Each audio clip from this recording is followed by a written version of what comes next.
All right, my name comments. What is up? It is your boy T Macaroni here, and we are looking at OP07. OP07 is just about 2 weeks away, and I wanted to take a look at all the decks that are going to be meta relevant. So the first one we're going to start with is obviously going to be probably the best deck in the format in Red Purple Trafalgar Law from the SDO starter deck. If you guys don't know what this deck does, it is a powerhouse. Let me tell you that. So, without further ado, let's get straight into it. But as always, guys, if you like what you're seeing here, make sure you hit that like and subscribe button and all that good jazz, because it means like I can continue doing content and feel somewhat validated. Anyways, without me dying, let's get straight into it. All right, so first we're going to start off with a leader. Most people, if you are playing competitively, know what this card does, but for the newer folks, let's dive into it.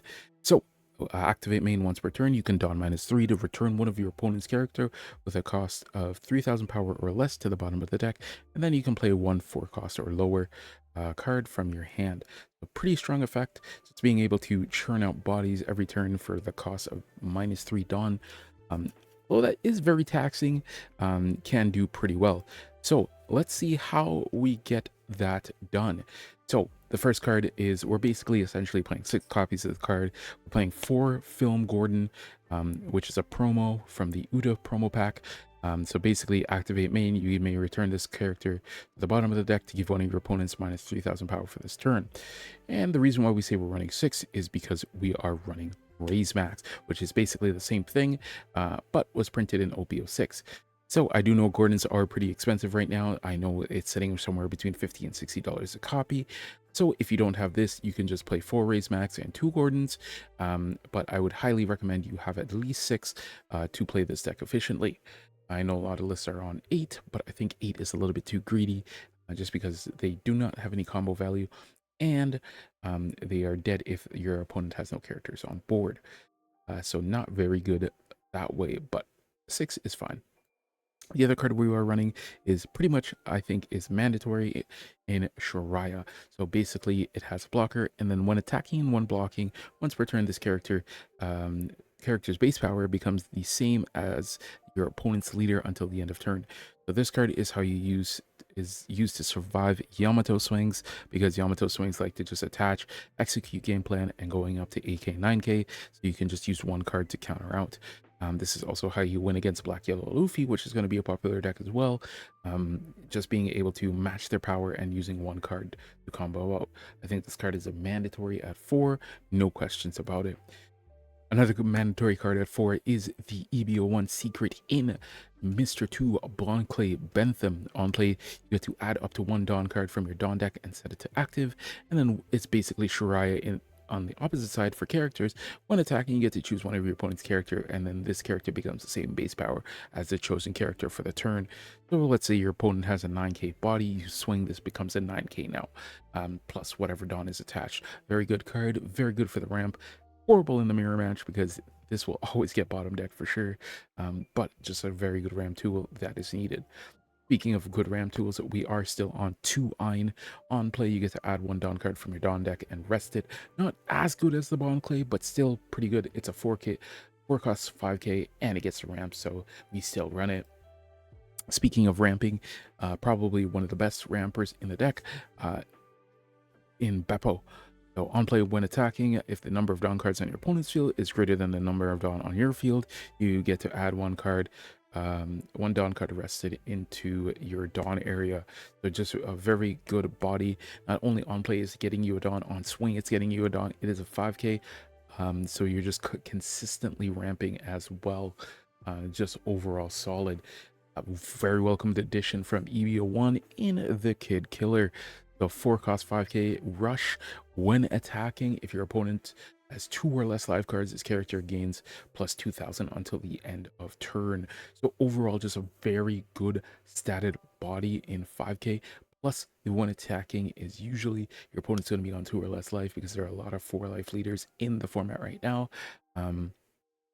But it's going to be a 7k, a 4 for 7, which is just huge. Very good body, a very welcomed addition to the deck. Another pretty much staple in the deck is going to be Sachi and Penguin. It's a 4-cost 5k, 2k counter, and then on play, if there are 3 or less Dawn cards on your field, you get to add 2 Dawn from your deck and set them as rested. So basically, just after you use your leader ability, you play this, you basically only Dawn -1 to get a body, which is just great value. Another card that we see here making a resurgence as well is the 4-cost Law from the starter deck. It has blocker, but the main effect that we care about is the on-play Dawn -1. If your opponent has 7 or more cards in their hand, you get to trash 2 cards from their hand. Reason why this is super solid is because Enel is a deck that is in the format, and a lot of decks in this format as well like to get a lot of cards in hand. So being able to trash 2 cards from that hand, just to kind of slow their game plan down, is pretty solid as well. Another card that we got is the Vinsmoke Reiju from OP06. Just a super solid card on play. If you have equal or less dominant on your field than your opponent, and you have 5 or less cards in hand, you get to draw 2 cards. Anytime a card that says draw 2 cards, it's pretty solid. So key thing to note here is if you are at 5 cards in hand, you still get to draw your 2 cards, which is pretty solid. This is the main draw engine for the deck, and needed to see. Another draw engine for the deck as well that people have been teching in again is the 5-cost Missile Sunday. So you basically get to add 1 rested Dawn, and then if you have 6 or more Dawn, you get to draw 1 card. So usually you slam this down on 5, you add that rested Dawn, and now you draw 1 card, and now she basically replaces herself and you get to ramp 1. So overall good value. Speaking of value, 5-cost Uses Captain Kid, welcomed addition to the deck from OP05. So basically, it has blocker, and then when a Dawn card is returned from your field to the Dawn deck, you get to add 1 Dawn card from your Dawn deck and set it to active. So with your Law ability on 5, you slam this down, you play Sachi and Penguin off the Law ability, and then you basically go back up to 5. So basically you get a free Sachi and Penguin, which is pretty good, and now you have 2 bodies on board. Just straight value town. And in tandem with that, we run our boy Queen. So blocker, tried and true, on play Dawn -1, you get to draw 2, trash 1. I don't know what to say about this card. This card's been a staple in pretty much every purple deck since inception. Just overall good card. And then the new, and probably the only addition from OP07 is going to be the Sanji. So while you have 2 or fewer Dawn than your opponent, this card costs 3 less in hand.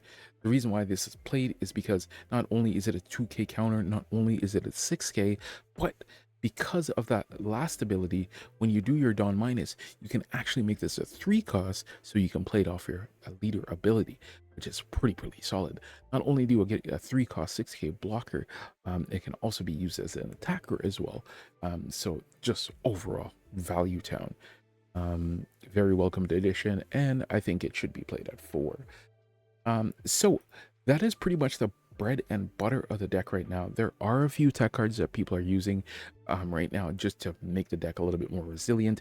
One of the cards I know people like to use, and that is not featured in this list, is the 3-cost Zorduro, that when you swing, if you have 2 or less, I think it's 2 or less life, you get to ramp 1. People are finding slots for that because not a lot of decks are running this hard removal for 3-cost bodies. That is a welcomed addition. I know some people don't like running the Trafalgar Law as much. They rather run more Eins. But the thing with this deck is you can build it pretty much any way you want. The core cards such as the Raisebacks and the Gordons and the Use Captain Kid are pretty much staples, so those stay the same. It's just a few 1 and 2 cards that you use as tech cards that you can alter and play to your liking. And that's why it's the best deck in the format. I think personally it's just because it has that way and that toolboxy way to deal with the opponent's board while still maintaining pressure and that tempo that you need to win the game. But that is it, guys. That is it for my deck profile of Red Purple Trafalgar Law for the OP07 format. Let me know what you guys think. Let me know your deck list in the comments below as well, and what you are looking forward to this deck and seeing how it does. And if there's any card I miss, just make sure to let me know. I would love to see and get some feedback as well. But if you guys are new, this is a deck that you should be looking towards. It is pretty expensive cost-wise, but it is a deck you need to familiarize yourself with because you will be seeing it. Anyways, that is enough rambling from me. Take care, guys. I'll see you in the next one. Make sure you stay frosty, Stay easy. Stay safe. Peace.